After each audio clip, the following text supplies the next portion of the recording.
आज हम लोग पढ़ने जा रहे हैं बुद्धिज़्म के बारे में। About lord Buddha. इनका जन्म एक क्षत्रिय फैमिली में हुआ था in about 563 BC in a place named Lumbini in Nepal. ये जो थे ये क्षत्रिय क्लैन डायनेस्टी के थे और इनका जन्म हुआ था कपिल वस्तु में। फादर का नाम सुद्धोधन, माँ का नाम माया, वाइफ का नाम यशोधरा और सन का नाम राहुल था। पर इन्हें जो ब्रॉटअप किया गया था, मतलब पाला पोसा गया था, वो गया था माँ गौतमी के द्वारा, जो इनकी मौसी और इनकी स्टेप मदर दोनों थी। इन्हीं के नाम पर इनका नाम बाद में इन्हें गौतम भी बुलाया जाता है। ये बदल गए। इन्हें four sides these are famous as their seeing created deep hatred in heart of Lord Buddha for the worldly pleasures. इन चार चीज, an old man, a sick man, a dead body and an ascetic, it changed heart of Lord Buddha. उन्हें worldly pleasures से, उन्हें सांसारिक जीवन से मन उनका उचट गया था इन चार चीज़ों को देखने के बाद। तो कई बार आपसे एग्ज़ाम में ये पूछा जाता है कि वो कौन सी चार चीज़ें थी, या फिर फोर साइड्स रिलीजन से रिलेटेड है, या वो कौन सी चार चीज़ें थी जिसे देखने के बाद लॉर्ड बुद्ध का हृदय परिवर्तित हो गया। आगे चलते हैं हम लोग और अब पढ़ते हैं महाअभिनिष्क्रमण के बारे में। इसे ग्रेट रिनंसिएशन भी कहा जाता है। जब लॉर्ड बुद्धा 29 ईयर्स के हुए, at the age of 29 years, उन्हें फोर साइड्स देखने के बाद उनका हृदय परिवर्तित हो चुका था और उन्होंने अपना घर छोड़ दिया। अपनी पत्नी यशोधरा और अपने बेटे राहुल को वो महल में छोड़कर वो अपने घोड़े, कंथक और अपने चरौटियर महाअभिनिष्क्रमण, इनका हृदय परिवर्तित हो गया फोर साइड्स के बाद, जो हमने पहले देखा था। उन four sides, an old man, a sick man, a dead body and an aesthetic के बाद इनका हृदय परिवर्तित हो गया और इन समय इनकी उम्र थी 29 years. At the age of 29 years इन्होंने अपनी पत्नी यशोधरा और अपने पुत्र राहुल को छोड़ा महल में और ये निकल पड़े ज्ञान की तलाश में। किसके साथ? हॉर्स, कंथक के साथ और चैरोटियर यानी सारथी छंदक के साथ। ये भी काफ़ी फेमस है, कई बार आपसे एमसीक्यूज में पूछा जाता है। इन्होंने 6 साल तक एक साधु या सन्यासी की जीवन बिताई और इस दौरान इनके 2 टीचर्स बने, जिनका नाम था अलारा कल्मा, जो वैशाली में इन्हें मिले थे, और दूर से थे जुगतक रामपुत्र, जो इन्हें राजगीर में मिले थे। अब आते हैं इनके निर्वाण पे। निर्वाण या इनलाइटमेंट, जो इन्हें अटेन हुआ at the age of 35 years. तो 29 पे उन्होंने छोड़ा महल को, 6 साल तक उन्होंने साधु सन्यासी की जीवन बिताई और एट द एज ऑफ 35 इन्हें मिला निर्वाण, यानी कि ज्ञान की प्राप्ति हुई। कहाँ हुई? बोध गया में हुई। किस पेड़ के नीचे?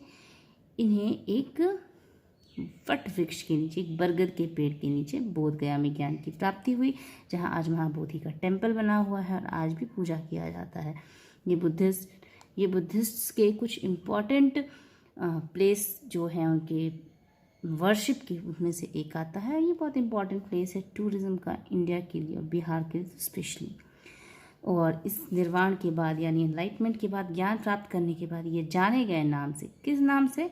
That was Buddha, that means the enlightened one. पहले इनका ओरिजिनल नाम था सिद्धार्थ, जो इनके माँ बाप ने रखा था, और अब जब इन्हें ज्ञान की प्राप्ति हुई तो इनका नाम बदल गया और नाम बदल के हो गया बुद्धा द एनलाइटेड वन, या Tathagata, one who attain knowledge, और साक्य मुनि।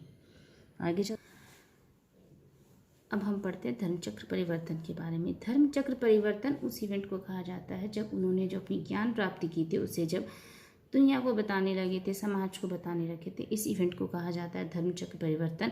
और ये शुरुआत हुई थी सारनाथ से, जहाँ इन्होंने अपना फर्स्ट रिलीजियस डिस्कोर्स या पहला जो टीचिंग्स थे उसे पढ़ाना शुरू किया था। तो और इन्होंने करीब 45 साल तक इन्होंने अपना ज्ञान बांटा, और इन्होंने घर जो छोड़ा था वो छोड़ा था 29 ईयर्स में, और ये 6 साल तक इन्होंने ज्ञान की प्राप्ति के लिए मेहनत की, इन्होंने ध्यान किया, और इन्हें करीब 35 ईयर्स पे प्राप्ति हुई ज्ञान की, और अगले 45, कहीं 40 कहीं 45 लिखा जाता है, तो 40 से 45 साल तक इन्होंने अपने ज्ञान का प्रचार किया। इनके जो मैक्सिमम जो ज्ञान थे वो दिए गए थे एट श्रावस्ती, एक प्लेस है, कौशल प्रदेश में पड़ता था उस समय, अभी शायद ये यूपी में पड़ता है। और इनके जो मैक्सिमम सरमन थे, जो इनके ज्ञान थे जो इनके दिए जाते थे, वो दिए जाते थे मगध, सारनाथ, वैशाली, इन रीजन्स में। आगे चलते हैं हम महापरिनिर्वाण। महापरिनिर्वाण उस इवेंट को कहा जाता है जब इनकी डेथ हो जाती है, उसे महापरिनिर्वाण कहा जाता है। तो ये हुआ था इनका कुशीनगर में, और एक शाल वृक्ष के नीचे। चत्वारी आर्य सत्यम, ये है 4 टीचिंग्स ऑफ लॉर्ड बुद्धा। तो इन्हें कहा जाता है चत्वारी आर्य सत्यम। ये 4 नोबल ट्रुथ्स थे। द ट्रूथ ऑफ सफरिंग, संसार में दुख है। The truth of origin of suffering, दुख का कारण है समुदाय। The truth of caseation of suffering, इसको रोका जा सकता है, इस दुख को, इसे निरोध कहा जाता है। And truth of path of caseation of suffering, वो मार्ग जिस पर चलकर इस दुख से, सफरिंग से ऊपर उठा जा सकता है। और ये है अष्टांगिका मार्ग, ये भी काफ़ी इंपॉर्टेंट है। कई बार पूछे जाते हैं कि 4 अष्टांगिका मार्ग किससे रिलेटेड है, किस धर्म से रिलेटेड है, तो ये है वो अष्टांगिका मार्ग, की बुद्धिज़्म से रिलेटेड है। और तो ये अष्टांगिका मार्ग है right views, right resolve, right speech, right action, right livelihood, right effort, right mindfulness, right concentration. और ये है 3 जेम्स ऑफ बुद्धिज़्म। ये है बुद्ध, भगवान बुद्ध खुद, धर्म जो उनकी टीचिंग्स है, एंड संघ मतलब वो संगठन। और अब है ये वो ग्रेट 5 इवेंट्स बुद्धा के लाइफ के बारे में और उनके सिम्बॉल्स के बारे में। वो 5 ग्रेट इवेंट्स हैं। उनका बर्थ, जिसका सिम्बॉल है लोटस एंड फूल, ग्रेट रिनंसिएशन, सिम्बॉल है हॉर्स, निर्वाण सिम्बॉल है बोधि ट्री, फर्स्ट सरमन, निर्वाण सिम्बॉल है फील, और परिनिर्वाण और डेथ सिम्बॉल है स्तूप। और ये है वो बुद्धिस्ट काउंसिल। ये 4 बुद्धिस्ट काउंसिल हुए थे इनके। तो first council, second council, third, fourth council, chart यहाँ दिया हुआ है, और इनके रिजल्ट भी यहाँ दिए हुए हैं, उनके चेयरमैन के नाम, उनके किंग्स के नाम, ये सारी चीज़ें यहाँ दी गई हैं। अब है ये रिजल्ट ऑफ बुद्धिज्म। रिजल्ट क्या हुआ बुद्धिज्म का? तो उन्होंने कंडेम किया था कास्टिज्म को। इससे कास्टिज्म को उस समय में फाइट करने में काफ़ी मदद की थी। जो वैश्य समुदाय के लोग थे, जो क्षत्रिय समुदाय के लोग थे, उन्हें काफ़ी सोसाइटी में हायर पोजीशन से रीच कर गया था।